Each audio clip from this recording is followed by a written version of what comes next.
Welcome to the Navigating Dental Insurance Podcast, where we don't take from insurance companies. Here are your hosts, Mr. Jordan Comstock and Mr. Ben Tuine. Welcome to another exciting episode of the Navigating Dental Insurance Podcast. This is Ben Tuine, your solo host for today. Jordan, of course, again, is absent, more so excused from today's episode. Many of you know that Jordan is my neighbor. There's a path right behind my house, a bike trail, running trail. And Jordan stopped by my house a couple of days ago, and he introduced me to his daughters as the uncle. So I'm his uncle. I'm Uncle Ben to his kids, which is really neat because I have in the range of 75-ish nephews and nieces. So Jordan, don't take this personally, but I don't know my nephews and nieces' names, all of them. I just call them, hey K, hey Tao, hey T. They all have the same name depending on what day it is. So for your daughters, Jordan, I might make up some names, something easy for me to remember. So many of you know that Jordan and I are now neighbors, which is fun. That was not planned, but when fate happens, I guess, as they say, the universal lines, things happen. Well, today we have, this episode is a long time coming. We've canceled, we've rescheduled, we've had internet outages, we've had tornadoes, which is totally true. I drove through a tornado in Georgia, southern Georgia, about 3 weeks ago, survived that, and I had a softball size hail smash our rental car's windshield. My wife and son were crying, and we're like, oh, this is the end of life as it is. But we've had those kinds of crazy issues that has caused this episode to be postponed. So this is going to be an epic episode. Everybody buckle up and get ready. This is going to be exciting. Many of you probably already know Bob Speil. He's the author of Flip Your Focus. It's one of those really great leadership books about upside down leadership, right? How to realign your focus in a way for you to be a more effective leader. And I've read his book a couple of times. Bob, welcome back to the program. Hey, thanks, Ben. Awesome to be here. Yeah, it's great. Now I'm going to get to you here in just a second, Brian. But Bob, Flip Your Focus. Can you tell our listeners how they can get a hold of that book and why it's important for them to at least consider it as a business owner, why they need to learn some of your style of leadership? Oh, thanks. Yeah, they can find it on Amazon. You can just go to Amazon and type in Flip Your Focus, Igniting People, Profits, and Performance Through Upside Down Leadership. And, it's $20. It's a great read. Why they should care about it, frankly, is that you can't run faster than your leader. Yeah. And so if a practice is going to raise the bar, the secret to the whole thing is the dentist raises the bar first. Mm-hmm. Mm-hmm. And once they get that mindset, it's really exciting to see what happens. Yeah, I love that. I've learned in my career as a business owner is that you can't grow beyond your scope of understanding, your training, right? No, you can't. That's right. Oftentimes we become our own bottlenecks. And it's a function of training and understanding, and most of the times it's a function of leadership, right? How you lead your group of people to take you to that next level. Yeah, exactly. And the cool thing is, Ben, it's not as hard as it seems. Yeah. Okay, really. You can strip the mystery away from this thing, and I talk about one mindset and 3 skill sets, and if you can just adopt the mindset and then practice the skill sets, suddenly magic starts to happen in your practice. And the most awesome thing is that the dentist actually starts to feel less stress and more enjoyment because the team now is in alignment with where the dentist wants to go. It's such the coolest thing. I've implemented that June of last year. I was so frustrated just because I couldn't spend enough time on the leadership for the group, training people. The people knew my philosophy. So I interviewed in-house to promote somebody to be my operating officer. Mm-hmm. And sure enough, Miles on my team has been with me since the beginning of Veritas, which Veritas started in 2014. She was the best one to interview for this particular position, to delegate the whole leadership realm in an effort to have others sharing the responsibilities. and empowering her and trusting her. Of course, she's had multiple pay raises since then, because I've never seen the amount of growth in our business over the last, what, 10 months, 11 months. It's never happened in our history. And it is all about that. It's about that flipping your focus as a leader. A lot of the concepts that you mentioned in your book that I ripped off and stole and implemented. I thank you for that. All I paid you was that $20 for that book, and it was totally worth it. And a couple of lunches, right? Yeah, totally. So I feel grateful, Bob, because a lot of your leadership stuff that you mentioned in the book has actually had a personal impact on me. So if you're listening and you need a good read, Flip Your Focus on Amazon. It's probably one of the top leadership books I've read in the last. Awesome. It's also on Audible. So if people don't want to read, they can listen to it and pick up a lot there too. That's awesome. It's also a pretty quick read too. So for those super busy dentists out there, it's pretty quick. Yeah. Very easy. And it's easy read. It's one of those things where you book tab and you'll go back to on the weekend to read again, because when you implement some of the things that Bob mentioned, I call it sort of a chapter in the Bible of leadership, right? Or at least a book in the Bible of leadership, because it's one of those essential. This is how I want to be a leader, is a lot of what Bob mentioned in his book. Thanks, Ben. That means a lot. Brighton. Oh, it's my pleasure. Now, Brighton. So Brighton, over the last 5 years, quite impressive history. He's built 2 companies and has taken them sort of from that startup level, from 0 to 7 figures. And just curious, Brighton, so how, in terms of your history, that's actually very impressive to do that in 5 years. It took me over 10 years to do that with one business, actually 2 different businesses. Tell us a little bit about your dental history, how you got involved in dentistry, and maybe even a little bit about the 2 companies that you've developed. Yeah, so both the previous companies I worked with were sales and marketing companies. So they were pretty rapid growth companies. I did a lot of operations, some sales here and there. I was #1 employee in both companies, but I wasn't the owner. So even though I facilitated it and created a lot of the growth, I didn't have that ownership stake that I really, really wanted. So Bob and I have known each other for the last 5 years. He's been a great mentor to me. And we just started talking about, I've always picked his brain. Bob's more than willing to always share his opinion and his mentorship. And so we just started picking each other's brains, and we realized that we had a lot in common. And Bob's been in the industry for the last 15 years plus. And we realized that we wanted to work together and find an avenue to do that. So over the last year or so, we've been working on a few projects together. And that's when I just started to fall in love with dentistry. Bob talks about it all the time, but I believe it's the greatest small business in America. It really is. The amount of lives you can impact in such a small team and how efficient you can make it. It's just so unique and so fun. So I've really enjoyed diving into dentistry because it really is just a fantastic industry to be a part of. It's a great career. I was sort of shocked a few years ago when we brought on a guest that came and talked about the stresses of dentistry. And I think the title of that episode was something along the lines of why have I lost my passion for dentistry, right? Mm-hmm. And to me, it was probably one of the it was actually it was a dark and depressing episode in my mind as we were recording it. And I thought in my mind, this is probably not going to be a very popular episode, but we'll post it anyway. And we did. And for that year, it was the #1 most listened to episode. And that woke me up to the reality that from the dentist perspective, dentistry is a hard career.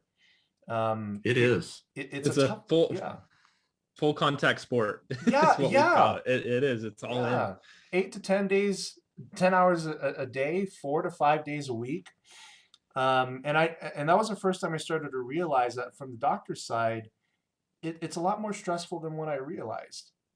And naturally, as you engage in a profession that's high demand, you tend to lose the passion for dentistry. So I'm glad what you mentioned, Brighton, that dentistry is a great career. I think it's a great career. I have those ups and downs, maybe on a quarterly basis. You have those emotions kind of swinging back and forth. But overall, I think dentistry is probably one of the better professions out there. So if you're feeling any stress and hate for the industry, talk to someone.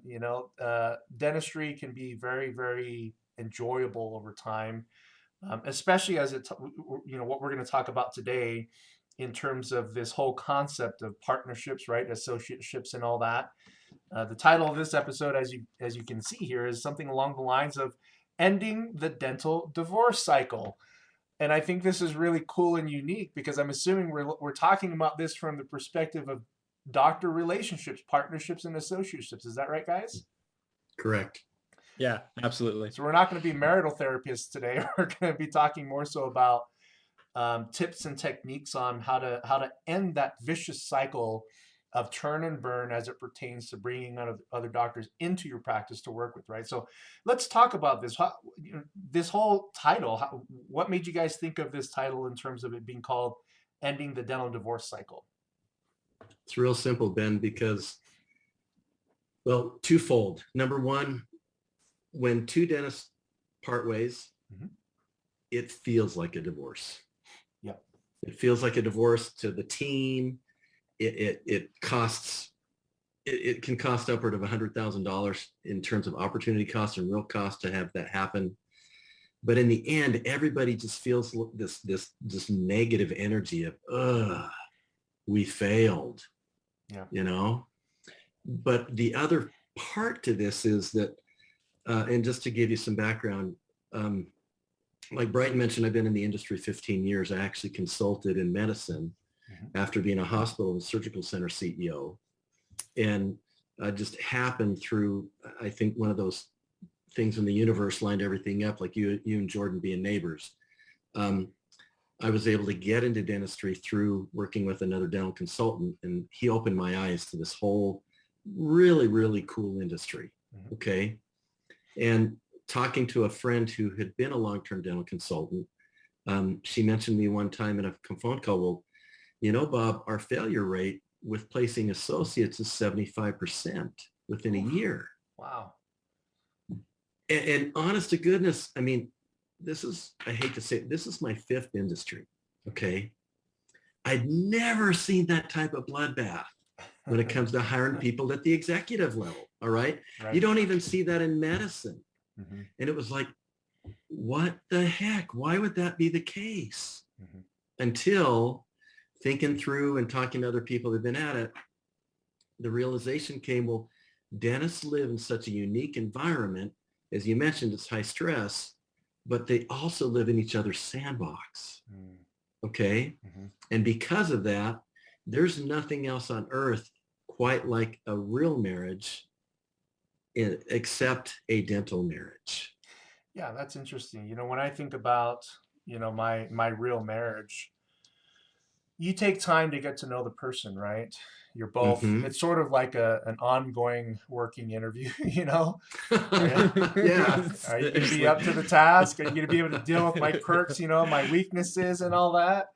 And when you look at it from a business perspective, where of course it's a different dynamic, but very close to an actual marriage, right? Where you probably spend more time with your business partners than you do with your own spouses.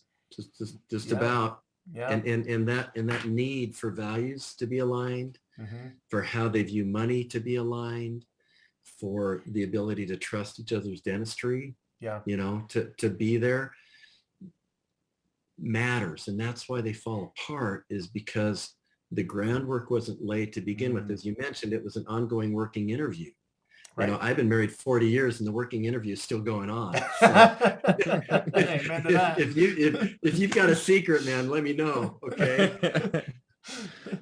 But there's so much that has to happen up front. And sadly, as an industry, we've always viewed it through the lens of this is just a business relationship. Yes. Yeah, you actually kind of segued into one of the first areas that I wanted to talk about. It was how do we get into this mess, right? And to kind of season that question a little bit from a personal perspective, I've had 3 different failed partnerships in the same business, and I'm the last man standing, fortunately. But Yeah. you partner with best friends, and those Mhm. friendships, they die once you go through this whole divorce system. And you mentioned that the groundwork wasn't laid correctly from the beginning. What are some of the things that you need to think about as you consider, a potential partnership or a potential associateship, where you're hiring somebody at the executive level? Where do you need to start Mhm. as a practice owner? Mhm. I think lots of times we just think they need to have a license and a pulse. And if they check those two boxes and then we like get along and we're kind of friends, maybe we like to golf or whatever it is, that, oh, we're similar enough that we can make this work. Hmm. The reality is, and especially dentistry, I think most business partnerships, you could probably apply the same principles to, but dentists in specific work so hand in hand together that if you're not aligned in a lot of other things other than the fact that you might just both like to play golf and you have fun with each other, whatever, Hmm. those little undiscovered or maybe undiscussed values and expectations start to boil up and they go from molehills into mountains, right? So some of the few things that we have really narrowed in on that are success, I mean, that lead to a successful partnership. Number one is being aligned in how you view money. Hmm. Um, People view money in all sorts of different ways. There's not good or bad. It's just how do you view it? Do you view it as a tool? Do you not mind using debt to further along your business? Do you not like debt? Do you like to be flashy, have nice cars, whatever it is?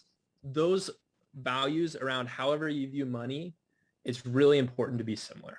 So Okay, so similar in the sense of, one doctor is high risk tolerance, right? They don't mind taking risks when Mhm. it comes to investments. And then another Mhm. doctor is low risk tolerance, right? They're just going to put money in savings, not very high risk mutual funds, things like that.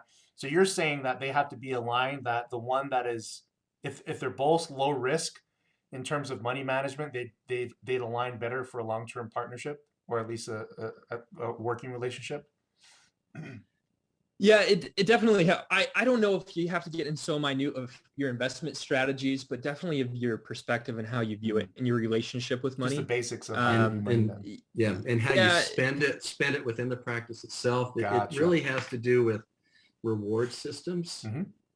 And there are those that view money as the reason that I got into dentistry. I had a neighbor who, man, he had the nicest house. He was able to take vacations with his family, looked great. So now I want the gravy. Hmm. Okay. And that sort of person was someone whose mom washed their baggies out and they had no money at all and they drove a Honda Civic for 20 years. Hmm. Those two people are not going to get along Gotcha. ultimately, because when it comes down to it, they're just going to start to split apart because they can't see the vision in terms of where they want the practice to go and why they're doing what they're doing. Okay. Interesting. Yeah. Simon Sinek brought up this phrase, which we think is really, really profound, but begin with why. Hmm. And money really becomes a fundamental why. Gotcha. Okay. Yeah. Yeah, I can see that. I mean, I was watching this episode one. Gosh, it was just a short clip the other day about somebody asked an audience member why they drive a BMW, right? Mm-hmm. And the person that answered it says, "Well, because it looks nice." And so the Mhm. speaker's like, So you're telling me that you're spending $1,700 a month to drive a car to look good to people that drive, That you don't that you live know. in. Yeah. Yeah, to You're, Yeah. impress people you don't know. yeah. So under that example, I mean, I could see that as when you have a different philosophy where the more conservative doctor that spends money on the essentials, not the flashy stuff. Mm-hmm. I've seen that even in neighborhood relationships. You have this whole idea of keeping up with the Joneses, and Yeah. then Mm-hmm. and then the one family on the corner, they don't care. They're like, we'll focus on taking care of our families, but we have different philosophies on how we handle our money. So you see those dynamics in day-to-day life, right? Where the ones that are keeping up with the Yeah. Joneses, they're friends because they're competing against each other, and the ones that are Correct. living conservatively tend to always all be friends too, because they're aligned with their personal values, right? They Mm-hmm. probably Yeah. Mm-hmm. relate better when they just have basic conversations Yeah. with each other, right? just like Yeah, just for like sure. dating or marriage. And I mean, yeah, and What- going back to the marriage idea, yeah, you and your wife or you and your spouse or whoever, you and your partner need to be, it definitely helps if you're aligned on how you view money. What's one of the number one reasons for divorce out there is because of financial stress and how you view money, right? So we apply the same type of principle when you're looking to form a new, what we call dental marriage with a new associate or partnership. I like that. So that's number one. This kind of reminds me of, in my single days, gosh, a long time ago, eHarmony's 7 points of compatibility, right? Yeah. And this is sort of a version, more of a professional version of the matchmaker concept, right? What's number two on that Exactly. list? What we find number two, Ben, is, and it's funny that you bring up eHarmony, because what Brighton and I are putting together is a company called Dentist Hiring Pros. And our whole purpose is to try to align practices who need associates with the ideal associate. Okay, not just a pulse, not just a license, but somebody who really fits the culture and fits the doctor and fits the team. You know, you talked about the 3 divorces that you've been through, and I got in business with a friend and, you know, it didn't turn out. It reminds me, last year I was talking to someone who is an active client right now, and he had this one friend of his from dental school who came in and would do, you know, 1 or 2 days here or there. And I started asking me, saying, you know, I really think I could partner with this guy. And I'm saying, well, tell me more about him. And the owner doctor is a little more serious, a lot more hands-on, super fast with technology. His practice is doing amazing. But this other guy would come in and he'd be a jokester. He wasn't on time. He'd spend maybe too much time talking to the staff, and he was just kind of a class clown. Okay. And the more he told me about him, I started thinking, you know, I just don't know. I know Felix and Oscar got along, but that was a contrived situation. Yeah. Okay. So I said, well, listen, you know, doctor, let's do this. Let's run a disc survey on you and a disc survey on him. And Ben, I don't know if you've heard of that. It's pretty common in dentistry, but it's just a quick personality profile. Okay. Right. To really kind of get under the hood and see what makes this one person tick, what makes this other person tick in terms of communication style, making decisions, risk tolerance, conflict, etc. Well, lo and behold, you know, the owner doctor, man, he's a very conscientious, perfectionist doctor. And this other person that he was thinking of bringing on board was this enormous influencer, okay, who could sell anything to anybody. But when you understand this methodology, you understand that, you know, that type of personality also doesn't listen very well, doesn't pay attention necessarily, can't really stay on time. And the reality came down to, listen, you know, you guys can be friends, but if you decide to get married, man, it's going to end up in a really bad train wreck pretty soon, because he's just not going to fit. Well, guess who had the job then to tell his buddy, you're not a fit? It was me, brother. Oh, man. It's not always easy, right, Bob? Like it's not, no. It's almost like you're firing somebody, and in some ways, but it was the right thing to do. Right. And I think his buddy took it well. I know the hiring dentist took it really well. And then we found somebody using our criteria, doing our homework, understanding, you know, personality styles, how they view money, type of dentistry they like to do. And we found the perfect guy. And he's been with this doctor now for month 7. And he just cleared 100,000 in production this month. Oh, wow. So okay. I guess. So when you find the right person, the cool thing is it's magic. Yeah. Yeah. I love that. It kind of makes the whole, what is that saying? Opposites attract. So this is like, so you're saying that's not always true. That's not always true. Not in a business partnership. Yeah. No, you can have complementary characteristics, but there are times that they just automatically conflict. So what especially when you've got a senior doctor that's already created a culture. Yeah. Yeah. And I think it's even more so that I don't know if they're necessarily opposites, or it's hard to, you don't want to put people in pigeonholes or boxes or anything like that, but some relationships definitely take more effort, and more energy.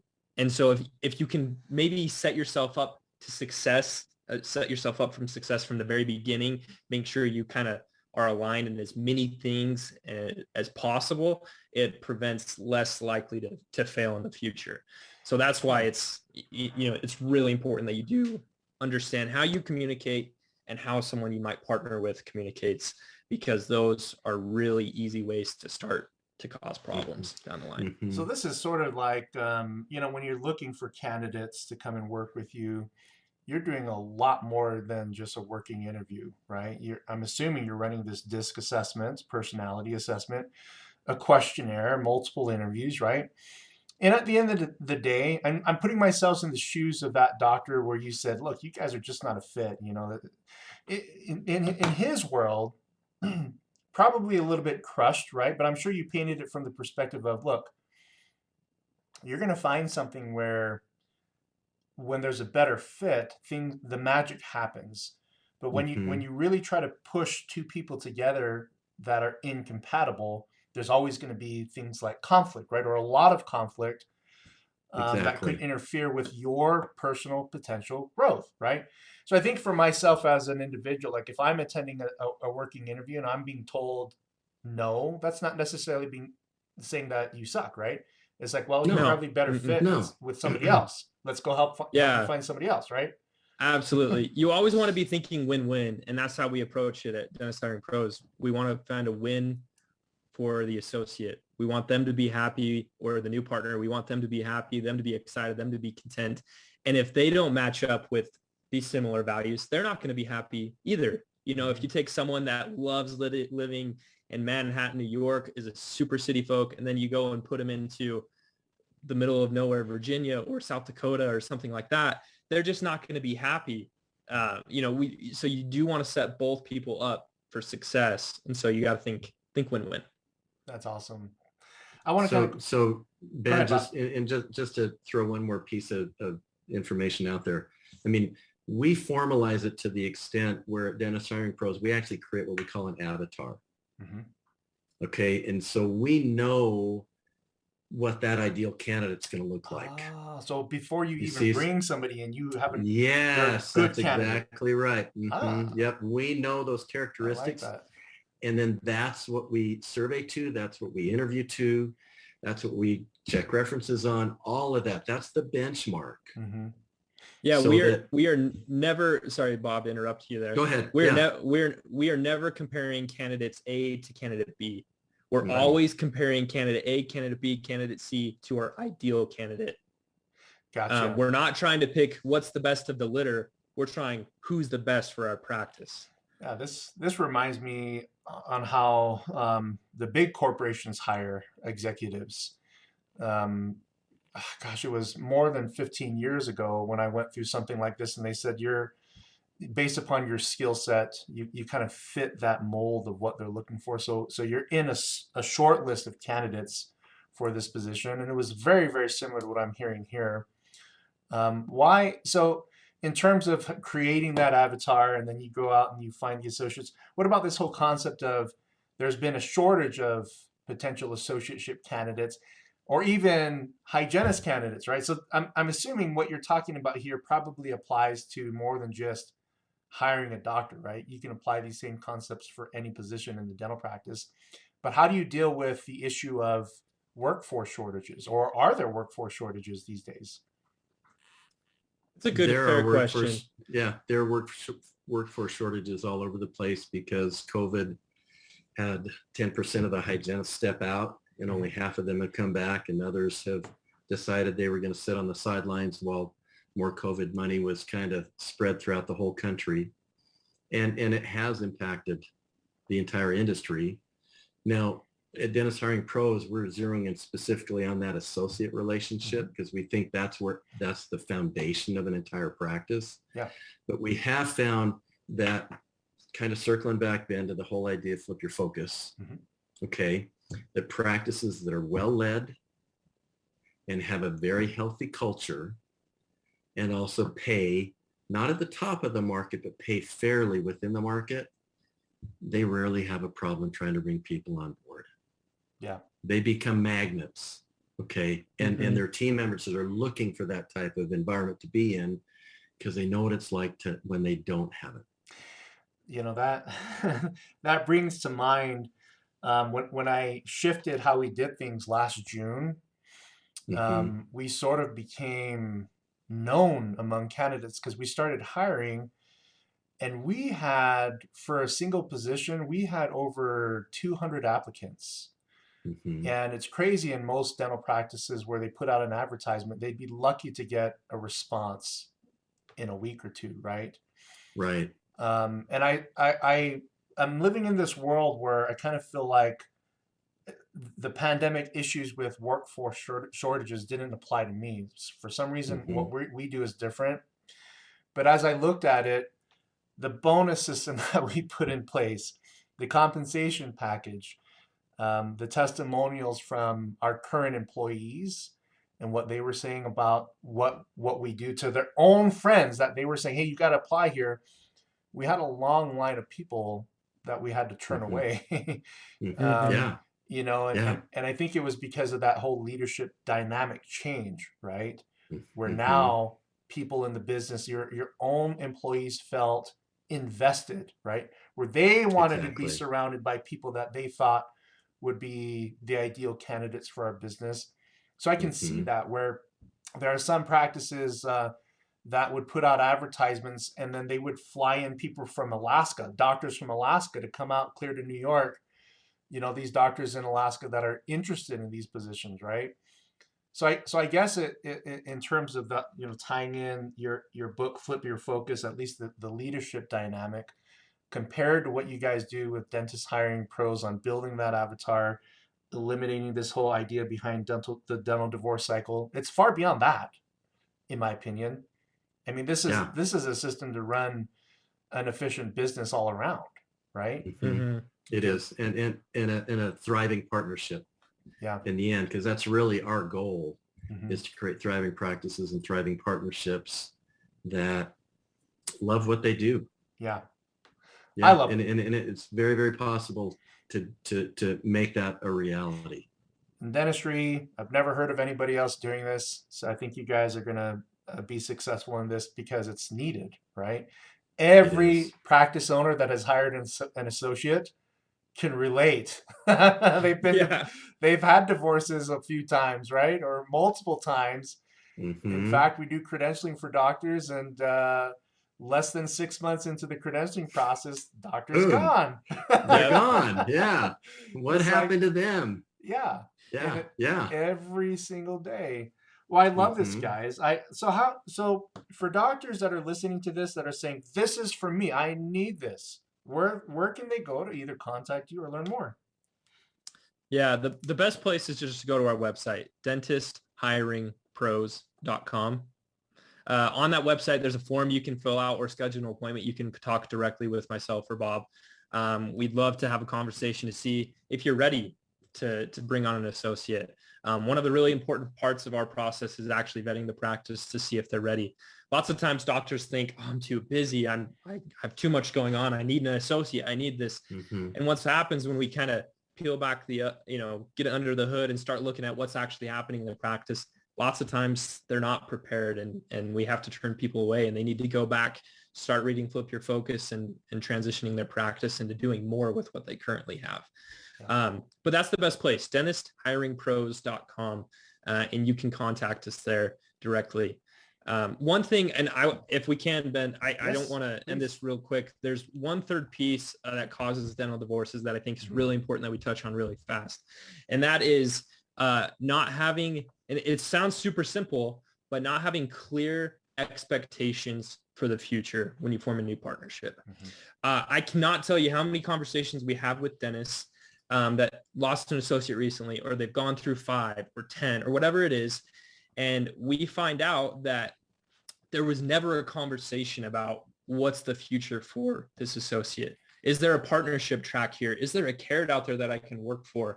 That we have found that one of the most important parts of creating a thriving and lasting associateship is to make sure that there is a sort of ownership partnership track on the cards at some point in the future. We're not saying that you hire an associate and in a year they get to buy 50% of your practice.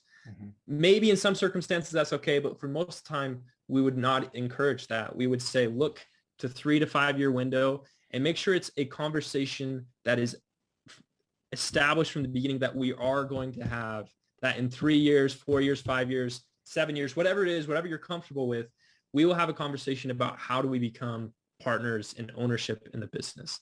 Because that carrot, even though it may seem simple, is what can really help people work towards the same goals and help them stick around when things might get a little tough. And then kind of a sub part of that is it's very helpful if you form a new partnership to what we to have what we call marriage counseling. So part of our process is after we've brought on, we've gone through the matchmaker phase, we're then through the priest phase of forming the new partnership in marriage.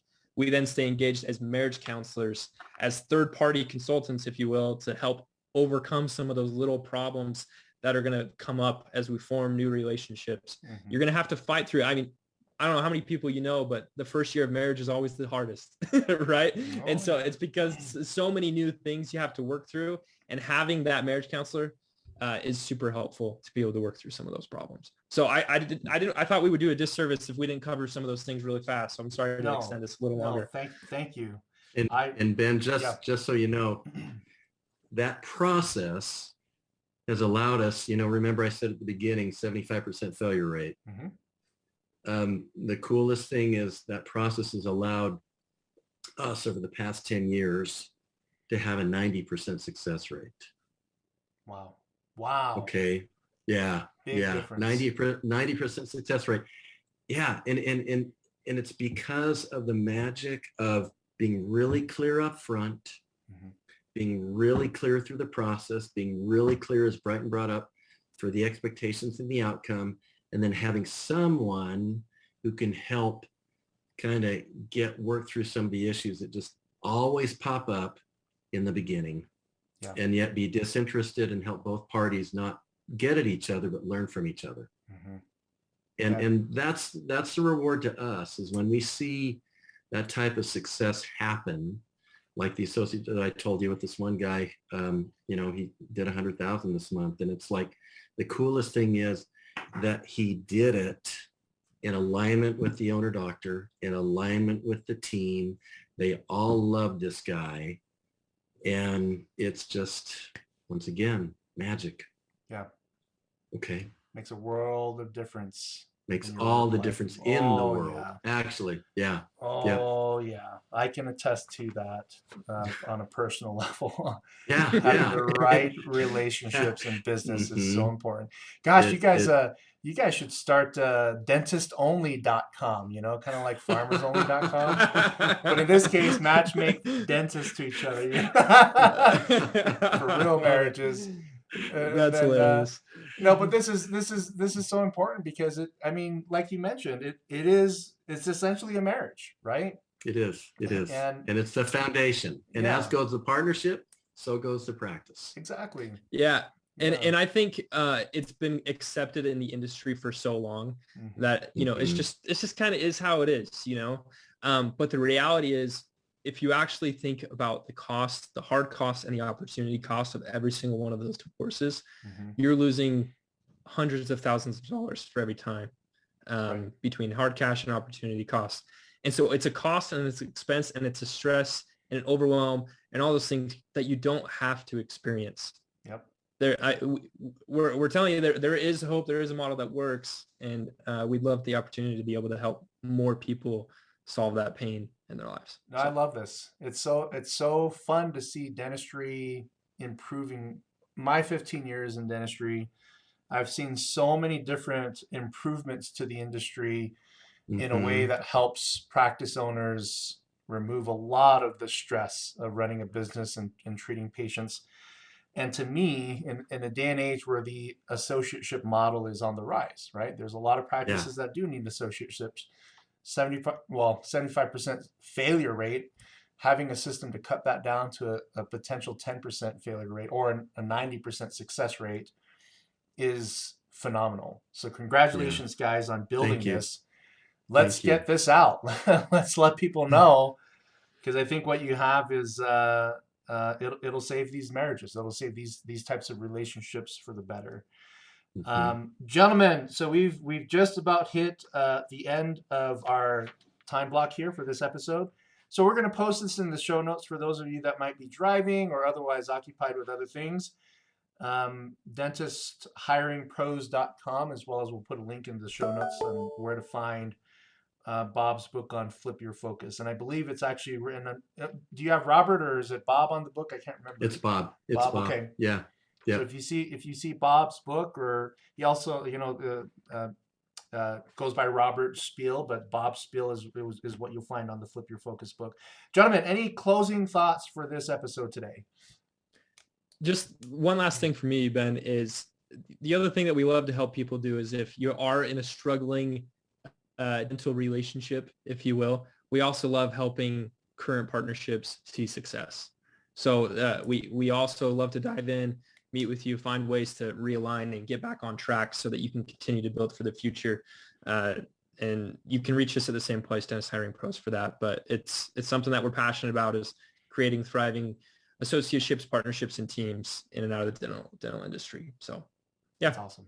That's awesome. Great. And Ben, I'll just say that, it's awesome to be online with you right now. The longer that I'm in the industry, the more I kind of have viewed that dentistry really has two Achilles heels. And one is insurance, and that's something that you are very passionate about helping practices, learn how to navigate. But the other is the inability to replicate dentists. Okay, and both of those have hampered, in particular, private practice dentistry from really continue to leverage itself. All right. And I'm excited just to be able to share, Bright and I are excited to share that there is hope, that there are answers, that we don't have to just accept this number. Like one dentist we were talking to and shared that number with, and he just kind of reflectively sat back and said, is there anything we can do about that? It's like, well, heck yes, there is. I mean, that's why we're here. We really can do something about it. You just have to change your thinking about it. Okay. Yeah. And the other thing too is, if you're an associate and you're working at a practice, you're not happy, or you're in a DSO or whatever it is, and you want to get back into private practice, we also have a form on our website that you can go fill out and book an appointment and see what opportunities we have that we're currently hiring for. So both sides, there's if you're an associate or a practice, we love to form that marriage with you. So that's perfect. Gentlemen, thank you so much. This is probably one of the more important episodes that we've done in a while, as it pertains to sort of a new and revolutionary way to address an issue that has been a major problem in dentistry forever, right? So thank you, gentlemen. Again, those of you that are listening to this, check out the show notes for more information for Bob and Brighton's contact information. But Bob and Brighton, thank you so much for being on the program today. Of course, we're going to look forward to another follow-up to see how things are going with you guys in the near future, but appreciate you both. Thank you Ben, so much. it's been a pleasure. Thank you. Thank you. Very good. And to our listeners, be happy, be healthy, and we wish you the best of success.